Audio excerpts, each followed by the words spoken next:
Dans cette vidéo, je vais te parler de deux solides, la sphère et la boule. Alors sous les yeux, là, tu as un écran qui est presque vide, puisqu'il ne contient que ce point A. Eh bien, je vais compléter la figure que tu as sous les yeux. Et dans un premier temps, je vais rajouter un point B qui va être situé à 5 cm de ce point A. Alors sachant que 5 cm, c'est un choix totalement arbitraire. Si j'aurais pu prendre n'importe quelle longueur, ça n'aurait rien changé à la suite. Voilà. Et on ne va pas se contenter d'une solution, mais on va chercher toutes les positions possibles pour ce point B, de façon à ce qu'il reste à 5 cm du point A. Donc ça va être facile, je vais simplement bouger, tu vois ici mon point B, puisque mon segment ici a une longueur qui est fixée à 5 cm, donc il n'y a pas de problème, on peut bouger son point B comme ceci. Et pour que ce soit plus visuel, je vais afficher ce qu'on appelle la trace dans GeoGebra, et tu vas vite comprendre son utilité. Voilà, allez, je bouge mon point B, et tu vois qu'il laisse une marque derrière lui, il y a une trace. Tu vois, ça permet de garder mémoire de tous les emplacements possibles pour notre point B. Tous ces points sont à 5 cm du point A. Alors la figure que tu es en train d'obtenir, qu'on est en train d'obtenir ici, ne doit pas beaucoup t'étonner, parce que tu sais depuis très longtemps que l'ensemble de tous les points du plan qui sont situés à 5 cm d'un point A, c'est ce qu'on appelle le cercle de centre A et de rayon 5 cm. Bon, rien de très nouveau, sauf que nous, on ne va pas s'arrêter là. On va se placer non plus seulement dans le plan, mais dans l'espace, en 3 dimensions. Donc ce qu'on va faire, c'est que je vais tourner autour de la figure. Tu vois, je tourne autour de la figure, je pivote, voilà.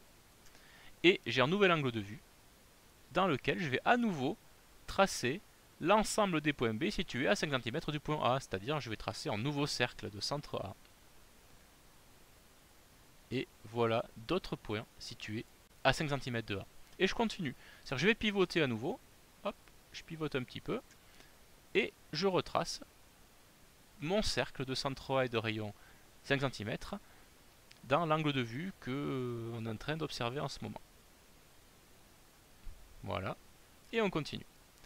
Alors bien sûr, il va falloir imaginer que ça, je le fais pour toutes les positions possibles, toutes les rotations possibles autour du point A. Bon, autant te dire que je ne pourrai jamais toutes les faire, bien sûr. Mais je pense que tu vas voir se dessiner, en fait, un solide, puisqu'on est dans l'espace en 3 dimensions, un solide que tu connais, bien sûr. Alors, je pivote encore un peu, je continue. Plus je vais en faire, plus ce sera, plus le solide va se créer de façon complète. Voilà. Bon, je pense que tu dois commencer à le voir, ce solide ici. Ce solide, c'est ce qu'on appelle une sphère. Voilà, une sphère.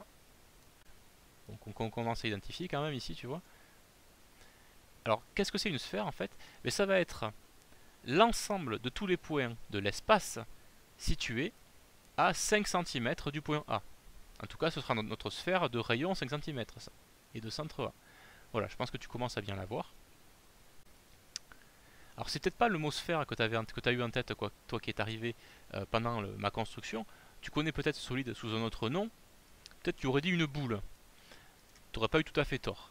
Une boule et une sphère, souvent on les confond, même s'il y a quand même une nuance mathématique assez importante que je vais t'expliquer. Ce que je te construis, c'est une sphère. C'est l'ensemble de tous les points de l'espace situé à une distance qui est exactement égale à 5 cm du point A. Qu'est-ce qu'on appelle la boule? Eh bien la boule, ce sont les points qui ne sont pas à 5 cm de A, mais qui sont à moins de 5 cm de A. C'est-à-dire qu'ils sont à l'intérieur, tu vois. Ils sont à l'intérieur. Donc si tu veux, ce qu'on appelle une sphère, c'est une surface, tu vois, c'est le contour, si tu veux. Tu pourrais toucher tous ces points-là qui sont à 5 cm exactement du point A. Alors que ce qu'on appelle la boule, c'est l'intérieur, si tu veux, c'est une sphère qui est remplie. C'est tous les points qui sont à moins de 5 cm du point A. Bon, pour terminer, je t'explique comment tu peux calculer le volume d'une boule, donc c'est-à-dire sa contenance en fait. Ça dépend exclusivement bien sûr de son rayon, c'est ça qui fait que la boule est plus ou moins grande. Et bien voici la formule. 4 multiplié par pi, multiplié par le rayon au cube et divisé par 3.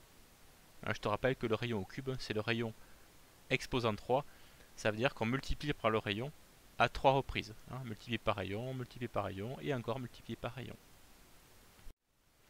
voilà, tu dois connaître maintenant la différence entre une sphère et une boule, et tu dois savoir calculer leur volume.